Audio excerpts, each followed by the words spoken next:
So just now we saw two people running. We have Dennis, and we have Justin. And Justin started on the start line, whereas Dennis had some sort of head start where by this point he was already running for a while, meaning by this point his speed was already some value. Whereas for Justin, he started with a speed of 0. And this is the end line.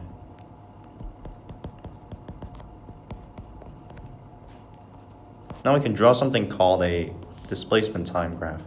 And what this means is, what is the distance from the start point at every unit of time? So this is time, this is displacement. We use the letter S to denote it. So this is, let's do Dennis first. And let's say at this point, this is the start. Now at the start point, he's already running at a certain speed, and let's assume it's already his max speed. So he'll only be leaving the start line at a constant rate. He wouldn't be speeding up or slowing down. He would be leaving the start line at a constant rate. This is Dennis. But let's take a look at Justin.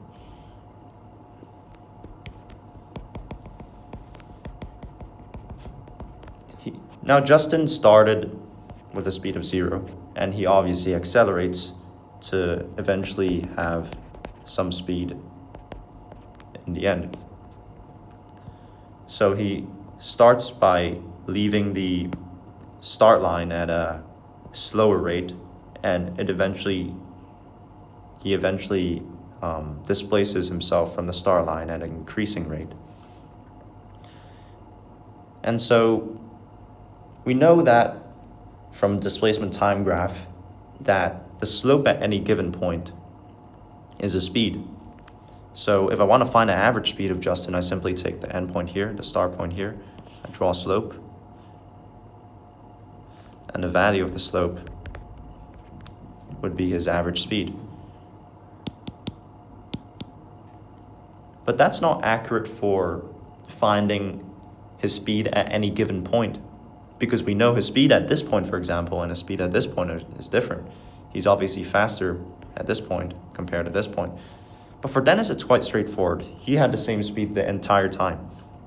So we can say this graph, the slope of this graph is going to be his speed the whole time. Let's take a look at Justin.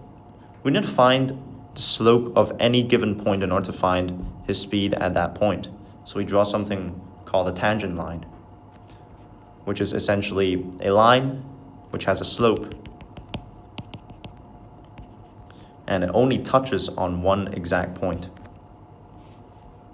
And calculus is all about, or differential calculus is all about finding this, what we call the instantaneous slope of a function.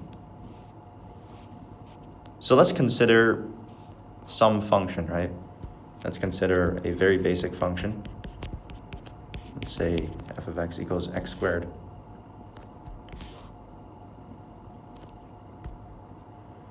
And it would look something like this. Whoops.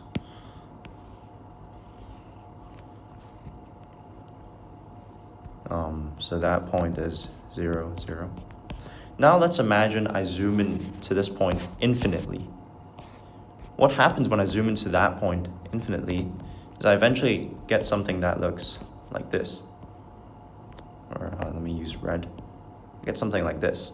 So we know the slope at this point is a horizontal line, which is 0.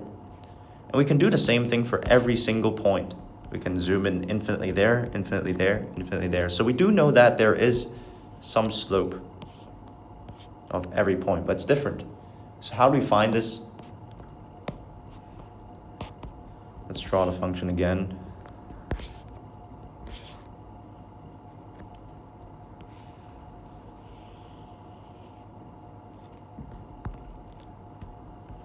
Let's say I want to find the slope of this point. Let's say this is x, f of x. And we find a slope through what we know as rise over run. So let's say I have another point here for now. Imagine we have this point, which is h units away. And so the y value is f of x plus h. And we have this line. Needs to be a straight line. And the slope of this red line would be rise over run.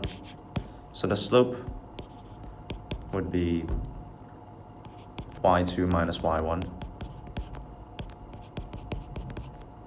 over x2 minus x1. But now I want to find what happens when h is 0, such that its instantaneous slope. So we can denote this as something as limit as h approaches 0. We can't just directly substitute h as 0 because now we have a division of 0, and that's not doable in math. So let's say h approaches 0, which is, it gets really, really close to this value. That's 0, the x's cancel out. And we know f of x is x squared, so put that function in.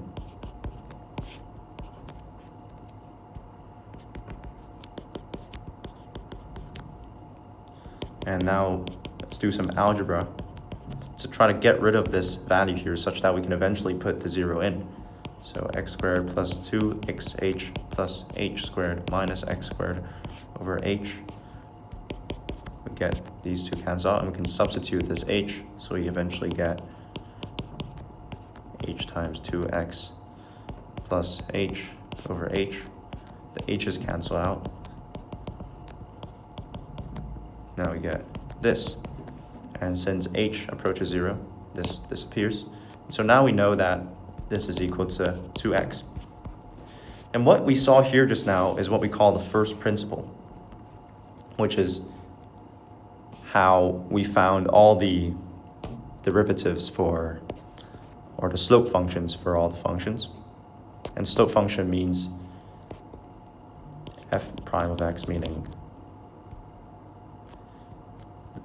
whatever value of x you substitute in would equal to the slope of x in a graph f of x. And so now with this, we can put it back into this original function. Now we know the slope function is 2x. So let's say this point, I want to find the slope of this point, which is, let's say it's 3.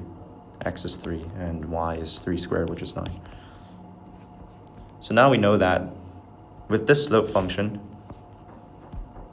the slope of this point would be f prime of 3, which is 2 times 3, which is 6.